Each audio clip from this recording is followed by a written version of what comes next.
Sinigang tayo ng kamyas na hipon. Hipon naman yung sisigang natin, hindi sampalok. Kamyas. Ayun yung ating kamyas, okra, at saka yung sili natin. Mayroon yan talong, at saka labanos, at saka kangkong. 3 taling kangkong talaga. Marami ang ating talagay na gulay. Kasi masarap sa hipon na may kamyas. O, kamyasan natin. Ano lang natin ngayon. I-slice natin ngayon.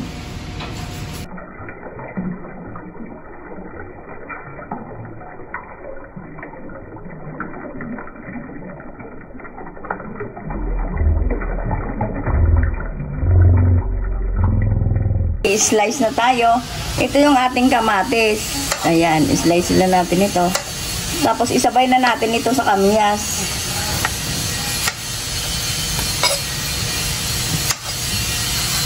Tapos yung kamyas natin, i-slice na natin ng maliliit. Ayan. Tapos tatanggalin natin yung dulo nito ng kamyas. Tapos pala, may sibuyas pala. Nakalimutan ko yung sibuyas eh. Hindi ko nalagay eh. Sama-sama na yung sibuyas natin. Yung hugasan muna natin yung ating sibuyas. Yung kamyas kasi nahugasan ko na. Isabay natin dyan. Yung kamatis na yan at saka pagsamahin na. Si Mapa Cooking palagi na lang nagmamadali pag nagluto kasi tanghali, mga tao kung magkakainan na. Hindi pa ko nakatapos. Minsan alas 12 na. Pasado na, minsan launa na kami. Pag nag-prepared pa lang, napakatagal na gawin. Kailangan mabilis ka kumilos. Pabagal-bagal, hindi obra kay Mapa Cooking. Kailangan mabilis. Kasi yung daming trabaho ni Mapa Cooking, araw-araw na lang luto. Tsaka magbabantay pa tayo sa tubigan na mineral. Kaya ako palagi nagmamadali. Hindi na palagi na pag-slice ko, hindi ko na napapakita yung pag-slice ko ngayon pa lang. Kasi palagi nagmamadali, pati sa wala nang sukat-sukat yung ating patis. Ibubuhos na lang natin mamaya yung kamatis natin. Tingnan mo, ni-slice ko. Yan. Gusto ko yung sa tawag nito, sa sinigang na kamyas, marami. Ating hipon mamaya. Nalagay natin. Nakabili ako ng hipon ng isang araw. 400 ang kilo, kaya nabili ko na. Kaya pag may mura, nakalagay na sa rep namin. Minsan bibili ako 20 kilos na manok. Ilalagay ko lang sa rep. Ibalot-balot. Kaya puro gulay na lang nabibili ko. Ayan. O, unahin muna natin yung ating kamyas. Ayan. Kulong-kulo na talaga yung ating. Andito na yung sibuyas. Andito na rin yung ating kamyas. Andyan na rin yung ating sibuyas. Kompleto talaga. Kompleto yung ating ricado. O, lagyan natin ng patis. Sabi ko nga sa inyo, si Mapa Cooking, wala nang sukat-sukat. Lalagyan na lang ng patis. O, titikman na lang natin yan kung mamaya kaya yung kunting patis lang para pagka ako ng asin, dahan-dahan ko tinitimplahan para hindi umalat. Siyempre, nyo rin yung alat niya, yung sabaw niya, dalawang ganon, karami. Siguro marami-raming sabaw kasi 1 kilo yung hipon natin. Mabalikan natin yan. Antayin lang natin madurog yung ating kamyas, tsaka natin lagay lahat yung mga ating gulay. Mag-i-slice tayo ng talong. Ganyan lang mag-slice ng talong. Ilalagay ko sa sinigang. Tapos yung ating okra, slicein lang natin to ng 2 slice. Yan. Tapos yung kangkong natin, pag naglagay ako nito, ganyan. Hindi na ako nagtatanggal yan, ganyan kasama yung tangkay, tsaka dahon. Ganyan. Si mapakuking, ganyan lang kabilis. Tapos yung ating labanos. Eh, hindi mo naman lahat. Pag naglagay ka ng gulay, papakita mo kung matagal masyado. Ang gayak pa lang nito pagtanggal ng ating ayan, ganyan lang, slice. Oh. Para may ano lang yung ating labanos. At saka yung ating sili. Ayan yung sili natin. Iwalay-walayan natin yan mamaya pagkagayak natin. Oh, ayan na yung kangkong. Yung hipon natin. 1 kilong hipon yan. Tapos yung okra at saka sili. Yung labanos natin at saka yung talong. O pwede na natin mamaya ilagay yung ating gulay. Ay, hipon pala. Kasi saglit. Ay, pwede ko na pala ilagay yung ating labanos. Ayan, unahin natin yung labanos. Kasi durog na yung ating kamyas. Kaya ngayon,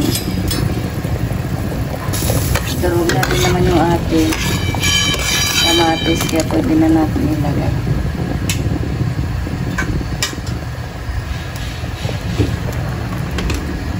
Ayan, lahat sabay-sabay. Pati kanin. O, pwede na natin yung ating lalagay yung ating hipon. Ayan, nag-yellow pa yung hipon natin. Nakalagay sa freezer yan.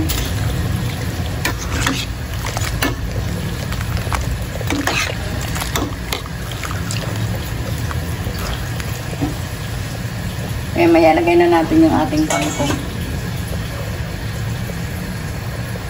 Kung maglalagay tayo ng asin, ayan, pero hindi naman yung puno na 1 kutsara. Titignan muna natin, baka umalat, kaya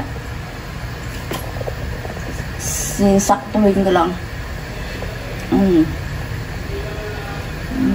Sarap. Tama lang yung asin. Dagdagan natin ulit ng asin. Ayan, okay na yan. Tsantsado ni Mapa Cooking yan yung pagtimpla ng ating ulam na sinigang na kamyas sa hipon. Pwede natin siguro ilagay yung ating kangkong. Yan, lalagay na natin. Maraming gulay talaga. Hindi na natin nintay kumulo.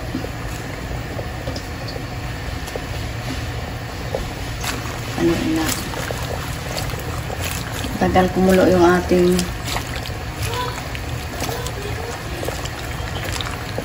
yan. Kasi yung kangkong naman madali naman siya pag kulong-kulo na madali siya umimpis kasi mainit-init na yung ating sabaw.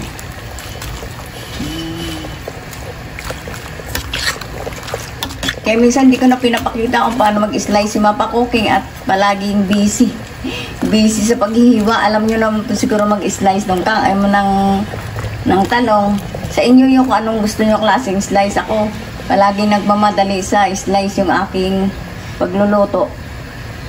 Kaya, pinapakita ko na, yung slice na. Ngayon ko palang pinakita sa inyo kung paano mag-slice si Mapa Cooking. Bihira akong ginagawa yung mag-slice na binibidyohan. Madalas, wala na, hindi ko na binibidyohan yung aking pag-slice. Okay na yung ating lagay na natin yung ating talong. Pwede na rin naman lagay yung talong. Kasi mandali naman maluto yung ating talong.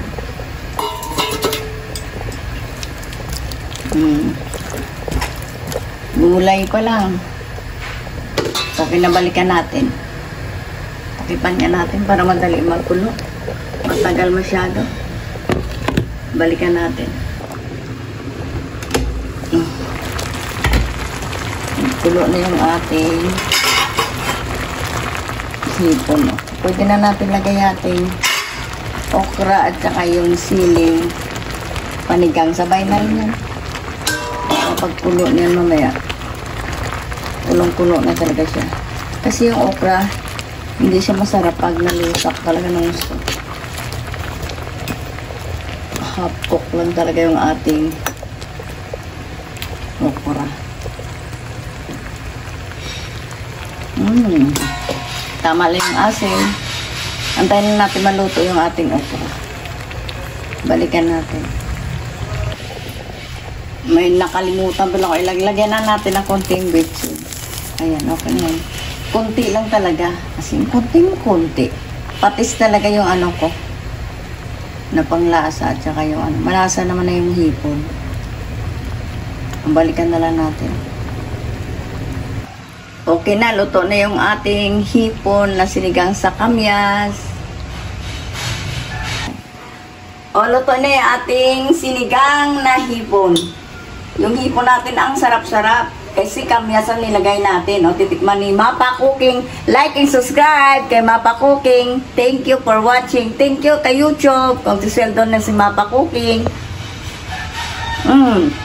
Tama lang yung asim. Harap, okay na.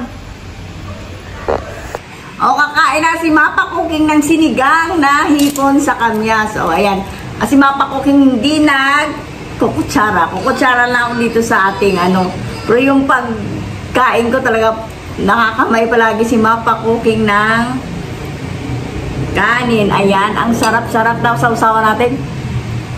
Bagis. Sarap. O, kain tayo.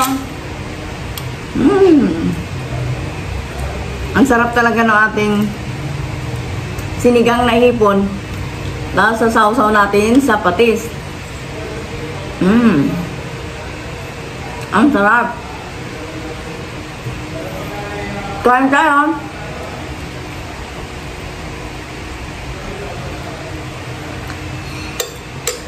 Mos, gulay, okra.